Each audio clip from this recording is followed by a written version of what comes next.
পিঠাইকেরি স্বাস্থ্যকেন্দ্র মদ্যপ ডাক্তারের স্বেচ্ছাচারিতা।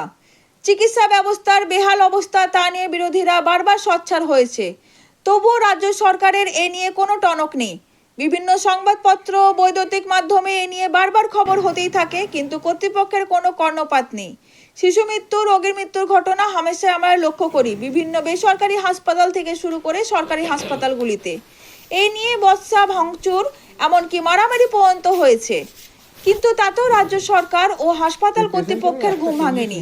তেমনি আবার লক্ষ্য করা গেল বারাবণী বিধানসভার সালানপুর ব্লকের স্বাস্থ্যকেন্দ্র পিঠাইকারিতে, যেখানে রোগীরা অভিযোগ করেছেন নামেই স্বাস্থ্যকেন্দ্র, আসলে স্বাস্থ্যকেন্দ্রের নামে পিঠাইকারি স্বাস্থ্যকেন্দ্রটি গড়ে উঠেছে ডাক্তারদের মনোরঞ্জন ও মদ্যপানের আসর জমে ওঠার জায়গা। রোগী ও তার পরিবার অভিযোগ করেছে, অনেক চিৎকার চেঁচামেচির পরে প্রায় 3 ঘন্টা পরে মদ্যপ ঘুমন্ত এক ডাক্তার রোগীকে দেখতে আসে। রোগীর পরিবার তাকে জিজ্ঞাসা করলে তিনি টলতে টলতে উত্তর দেন, এই তো এসেছি, কি হয়েছে বলুন। ডাক্তারবাবু দাবি করেছেন এখানকার উচ্চ শ্রেণীর রাজনৈতিক নেতৃত্বের সাথে হাসপাতালের মধ্যেই খাওয়া দাওয়া তিনি করেন, যা তার কথার ভাষাতেই বোঝা যায়। এর আগেও আশাকর্মীদের নিয়েও ডাক্তার শীত নিজেদের ভাষার পরিচয় এবং বস্তি পরিবেশের পরিচয় দিয়েছিলেন, কিন্তু তাতেও কোনো রকম শাস্তি হয়নি, বরঞ্চ তার মনোবল এবং নেশার পরিমাণ বাড়তেই চলেছে। সাধারণ মানুষ বলছে, যেভাবে ডাক্তার শীত মদ্যপ অবস্থায় চিকিৎসা চালাচ্ছেন তাতে রোগীর যে কোনো মুহূর্তে বড় দুর্ঘটনা ঘটতে পারে। এখন দেখার বিষয়, এরকম ঘটনা বারবার হওয়ার পরও বর্তমান সরকারের উচ্চ আধিকারিকরা কি পদক্ষেপ নিচ্ছেন।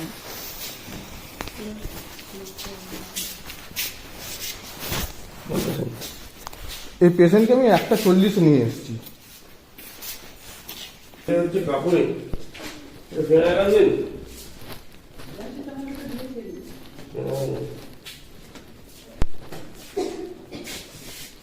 এখানে 3 জন ফিরে গেছেন ডাক্তারবাবু, আরো 2 জন ফিরে গেলেন এখান থেকে। আপনি কে? আপনি দিতে পারেন? আপনি কি আপনাকে কিভাবে কথা বলবো আপনার সাথে?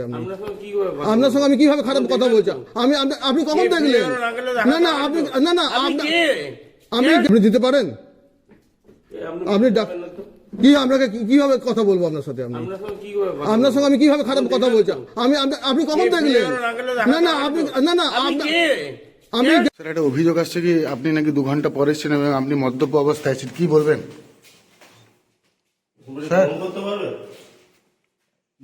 ওরা বলছে স্যার, অভিযোগ করছে।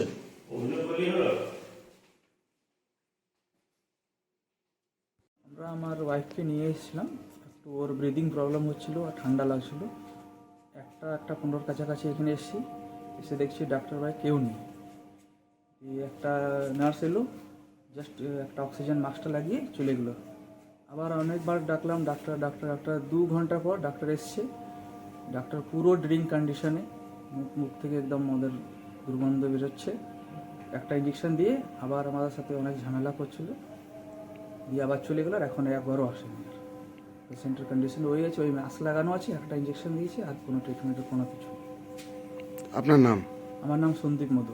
কোন হাসপাতালে এসেছেন? এটা পিঠাকিয়ারি পিএসসি সেন্টার। আমার বড় মায়ের শ্বাসকষ্ট হয়েছিল, এখানে 1:15 প্রায় এসেছি, ডাক্তার নেই। নার্স এসে নিয়ে একটা মাস্ক লাগাই দিলেন। তারপরে ডাক্তার বহুত দেরি পর এসেছেন, এসে নিয়ে বকাবকি করলেন। আমার সাথে ঝামেলা হলো, কথা কাটাকাটি হলো। এখন পর্যন্ত 5টা পার হয়ে গেল, এখন পর্যন্ত আর ফিরে ডাক্তার আসেনি। ডাক্তার মনে হয় খুব ড্রিঙ্ক করেছিল, কোনো ভালোভাবে কথাবার্তাও বলছিল না। কোথা থেকে এসেছেন আপনারা? আমরা এই আমডাঙ্গা মোড় থেকে। কোন হাসপাতালে নিয়ে এসেছেন এটা? পিঠাকিয়ারি হসপিটাল। আপনার নাম? আমার নাম সুভাষ চন্দ্র মোদক। এটা যা সেখানে জানলাম, আমি এটাকে দেখি খোঁজ খবর লাগাই কী ব্যাপার, কারণ এটা কোনো জানা ছিল না, আপনাদের মাধ্যমে জানলাম। এটা হওয়া উচিত ছিল না, তো দেখে নিচ্ছি এটাকে আমরা একটা রাস্তা পার করছি। প্রায় দিনে ওনার নিয়ে অভিযোগ উঠে আসে, কি কোনো আমরা একটা মিটিং ডাকছি, মিটিংয়ের মধ্যে আমরা একটা